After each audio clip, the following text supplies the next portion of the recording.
वंदं गुरुपद कंज कृपा सिंधु नर रूप हरि महामोय तम पुंज जासु वचन रवि कर निकर जो सुमिरत सिद्धि हो ये गणनायक कर बर वदन करौ अनुग्रह सो ये बुद्धि रास सुविगुण सदन मूक हो ये बाचाल पंगु चढ़ई गिरिवर गहन जासु कृपा सो दयाल द्रवौ सकल कली मल दहन अतुलित बलधामं स्वर्णशैलावदेहं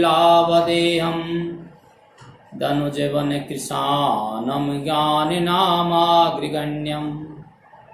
सकल गुण निधानं वानराणामधीशं रघुपति प्रिय भक्तं वातजातं नमामि चिदानंद सुखी धाम शिव विगत मोह मदकाम विचरई मई धरि हृदय हरि सकल लोक अभिराम वर्णानार्तं संघानां रसानां छन्दसामपि मंगलानां च करतारौ वन्दे वाणी विनायकौ। आइए प्रारंभ करते हैं आज का गीता ज्ञान। अस्माकं तु विशिष्टा ये तन्निबोध द्विजोत्तमा नायका मम सैन्यस्य संज्ञार्थं तान् ब्रवीमि मे। पूर्व के प्रसंग में दुर्योधन द्वारा पांडव सेना का वर्णन किया गया था कि पांडव सेना में कौन कौन वीर हैं, कौन कौन सेना नायक और पांडवों की ओर से युद्ध में खड़े हैं। अब दुर्योधन कहते हैं कि हे द्विजों में श्रेष्ठ, अब हमारे पक्ष के जो मुख्य सेना नायक है उनको भी आप जान लीजिए। आपकी जानकारी के लिए मैं उनके नाम बताता हूं। भावान भीष्मस्य कर्णस्य कृपस्य समितिञ्जय अश्वस्थामा विकर्णस्य सोमदत्तिस्तथैव च। हमारी सेना में एक तो आप भीष्म हैं, कर्ण हैं, युद्ध में विजय पाने वाला कृपाचार्य है, अश्वस्थामा है, विकर्ण है और ऐसे ही सोमदत्त का पुत्र भूरिश्रवा है। इस प्रकार दुर्योधन स्वयं की ओर से लड़ने वाले कुछ सेना नायकों के कुछ वीरों के नाम गिनाते हैं और नाम गिनाते हुए गुरु द्रोणाचार्य से कहते हैं कि गुरु द्रोणाचार्य, मेरी सेना में मेरी ओर से जो सेना नायक है, वीर हैं, सूरवीर है, जो युद्ध में लिए खड़े हैं, उनमें से एक तो आप स्वयं हैं, एक भीष्म हैं, एक युद्ध में विजय दिलाने वाले कृपाचार्य हैं, एक कर्ण है, अश्वस्थामा है, विकर्ण है और ऐसे ही सोमदत्त का पुत्र भूरिश्रवा है। धर्म प्रेमी बंधुओं, ये जो नाम हमें गिनाए गए हैं, इस धर्म क्षेत्र कुरुक्षेत्र में इन नामों का आशय क्या है? ये कौन से गुण हैं? ये कौन सी प्रवृत्तियां हैं? इनका ज्ञान आज के इस प्रसंग के माध्यम से हम सुनेंगे। द्वैत का नाम ही द्रोण है,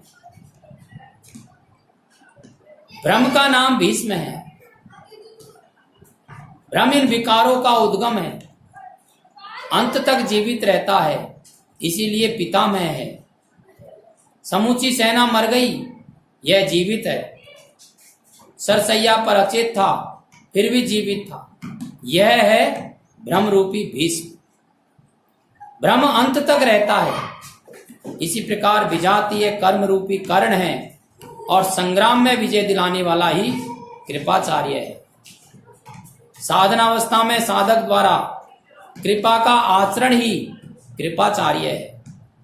भगवान कृपा के धाम है और प्राप्ति के पश्चात संत का भी यही स्वरूप रहता है।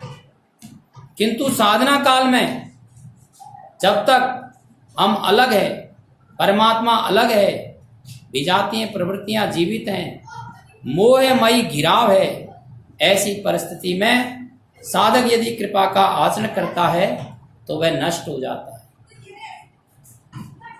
सीता ने दया की तो कुछ काल उसको लंका में प्रायश्चित करना पड़ा। विश्वामित्र दयार्द हुए तो पतित होना पड़ा। महर्षि पतंजलि भी यही कहते हैं, ते समाधा बुपसर्गा व्युत्थाने सिद्धय, अर्थात व्युत्थान काल में सिद्धियां प्रकट होती है, वे वास्तव में सिद्धियां हैं, किंतु केवल प्राप्ति के लिए वे उतनी ही बाधक है, विघ्न है, जितने काम क्रोध मद लोभ इत्यादि है। गोस्वामी तुलसीदास भी यही कहते हैं, छोरत ग्रंथि जान खगिराया, विघ्ने अनेक करई तब माया, रिद्ध सिद्ध प्रेरई भौ भाई, बुद्धि लोभ दिखावई आई। माया अनेक विघ्न करती है, रिद्धियां भी प्रदान करती है, यहां तक कि सिद्ध बना देती है। ऐसी अवस्था वाला साधक बगल से निकल भर जाए, मरणासन्न रोगी भी जीवित हो उठता है। वह भले ही ठीक हो जाए, किंतु यदि साधक उसे अपनी देन मान बैठता है तो नष्ट हो जाता है। एक रोगी के स्थान पर हजारों रोगी घेर लेंगे, भजन चिंतन का क्रम अवरुद्ध हो जाएगा और उधर बहकते बहकते प्रकृति का बाहुल्य हो जाएगा। यदि लक्ष्य दूर है और साधक कृपा करता है तो कृपा का अकेला आचरण ही समितिंजय समूची सेना को जीत लेगा। इसलिए साधक को पूर्ति पर्यंत इससे सतर्क रहना पड़ेगा। दया बिनु संत कसाई, दया करी तो आफत आई। दया के बिना संत कसाई है, और यदि दया करता है तो परेशानी आ जाती है। लेकिन अधूरी अवस्था में यह विजातीय प्रवृत्ति का दुर्घस योद्धा होता है। इसी प्रकार आसक्ति रूपी ये अस्वस्थामा है। सृष्टि में कहीं भी वस्तुओं में लगाव ही आसक्ति कहलाती है। द्वैत का आचरण ही द्रोणाचार्य है। द्वैत ही आसक्ति का जन्मदाता होता है। शस्त्र हाथ में रहते आचार्य द्रोण की मृत्यु नहीं हो सकती थी, वह अजेय थे। भगवान श्री कृष्ण ने कहा, कौरव पक्ष में एक हाथी का नाम अश्वत्थामा है। भीम उस हाथी को मारकर अश्वत्थामा मारा गया ऐसी उद्घोषणा करे। इस अभिप्राय की सूचना से आचार्य मर्माहत हो शिथिल पड़ जाएंगे। उसी समय उनका अंत कर दिया जाए। भीम ने हाथी को मार डाला। प्रचार किया गया कि अश्वत्थामा मारा गया। आचार्य द्रोण ने समझा कि उनका पुत्र अश्वत्थामा मारा गया, वे शिथिल पड़ गए। धनुष हाथ से गिर गया। वह हताश निश्चेष्ट होकर युद्ध भूमि में बैठ गए। उनका गला कट गया। पुत्र में अत्यधिक आसक्ति उनकी मृत्यु का कारण बनी। अश्वत्थामा दीर्घजीवी था। निवृत्ति के अंतिम क्षणों तक वह बाधा के रूप में विद्यमान रहता है, इसलिए वह अमर कहलाया। विकल्प रूपी विकर्ण है। साधना की उन्नत अवस्था में विशिष्ट कल्पनाएं उठने लगती हैं। मन में संकल्प विकल्प होने लगता है कि स्वरूप प्राप्ति के साथ भगवान की ओर से कौन सी सिद्धियां, कौन सी अलौकिक शक्तियां प्रदान की जाएंगी। भगवान के चिंतन के स्थान पर विभूतियों का चिंतन होने लगता है। साधक की दृष्टि केवल कर्म पर होनी चाहिए, उसे फल की वासना वाला नहीं होना चाहिए।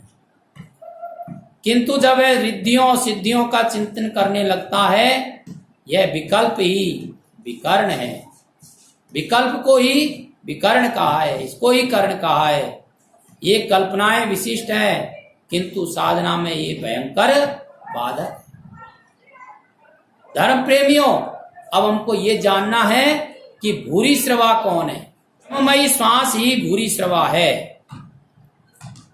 साधन का स्तर उन्नत होने पर उसकी प्रशंसा होने लगती है कि वह महात्मा है, वह सिद्ध है, उसमें दिव्य शक्तियां हैं, उसके समक्ष लोकपाल भी नतमस्तक हो जाते हैं। इस आव भाव प्रशस्ति से साधक प्रसन्न होने लगे, गदगद होकर बहकने लगे। यह ब्रह्म रूपी श्वास ही भूरी श्रवा है। कहा गया है संसार पुष्प वृष्टि करे, कहा गया है संसार पुष्प वृष्टि करे, प्रशंसा करे, विश्व जगत गुरु कहे, तुम्हें कुछ भी नहीं मिलेगा, रोने को आंसू नहीं मिलेगा। यदि भगवान तुम्हें साधु कह दे तो सब कुछ पा जाओगे। दुनिया कहे चाहे कभी ना कहे, फिर भी तुम सर्वस्व प्राप्त कर लोगे। इस प्रकार सांसारिक प्रशंसा में बह जाना ब्रह्ममयी श्वास ही भूरी श्रवा है। प्रशंसा भूरी भूरी है, अत्यधिक है, अतिरंजित है। इससे साधना में श्राव अर्थात घटाव या क्षय होने लगता है। अस्तु ब्रह्ममयी श्वास ही भूरी श्रवा है। संयम का स्तर उन्नत होने पर आई हुई विकृतियों के ये नाम बाह्य प्रवृत्तियों के ही अंग और उपांग है। इस प्रकार से श्रीमद् भगवत गीता के इस श्लोक में दुर्योधन की ओर से युद्ध में खड़े सूरवीरों के यथार्थ नामों का ज्ञान हमने किया है। हमने जाना है कि द्वैत का नाम द्रोण है, ब्रह्म का नाम ही भीष्म है, कृपा का नाम ही कृपाचार्य है, संग्राम में विजय दिलाने वाला ही कृपाचार्य है, और विकल्प का नाम कर्ण है, और ब्रह्ममयी श्वास का नाम ही भूरी श्रवा है। अब आगे के वीडियो में हम दुर्योधन की सेना में और कौन कौन सूरवीर है उनकी जानकारी करेंगे। त्वमेव माता च पिता त्वमेव, त्वमेव बन्धु च सखा त्वमेव, त्वमेव विद्यां द्रविणं त्वमेव, त्वमेव सर्वं मम देव देवा। नमस्कार।